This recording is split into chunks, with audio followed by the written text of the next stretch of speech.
আমনে হাতের দোকান থেকে বাঁচেন, নাহলে একদিন কি হইব জানেননি? আমনে রাস্তায় রাস্তায় ঘুরি ঘুরি গান গাইবেন, কারে দেখাবো মনের দুঃখ গো আমি বুক চিহিরিয়া।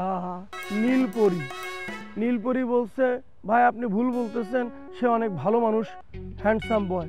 বাবুরে, আপনার আইডি দেখি মনে হয় নীলপরি মানে আপনি একজন মাইয়া মানুষ। কেন আই আর বুঝে গেছি, বুঝে গেছি তো।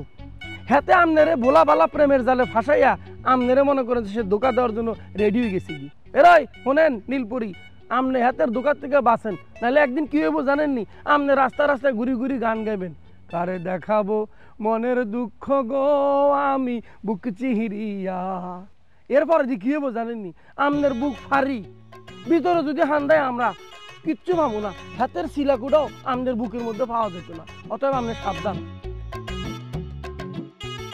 ভাই আপনাদের কাছে একটা রিকোয়েস্ট করি, আপনারা যারে তারে পাইলে লাইক কমেন্ট শেয়ার দিয়া হাতের উর্ফে তুলিয়েন না। ভালো কাম যারা করে হাতের লগে থাকেন না কেন? আপনাদের দোষ কোনায়? আপনারা তো বিচার বুদ্ধি আছে, তাই না? নি এই যে ধরেন আপনাদের সামনে আছে Raj multimedia Facebook page and YouTube channel, হাতেরা ভালো ভালো কাম করে, সমাজ নিয়ে ভাবে, প্রবাস নিয়ে ভাবে, হেতগো লাইক কমেন্ট শেয়ার করিয়া হেতগো লগে থাকেন। এর এমনি শয়তানের লগে থাকিয়া আপনারা কি করতেন? কিচ্ছু করতেন না। আরো দুই একটা সিটার পাট পারে আপনারা বড় করে তুলবেন।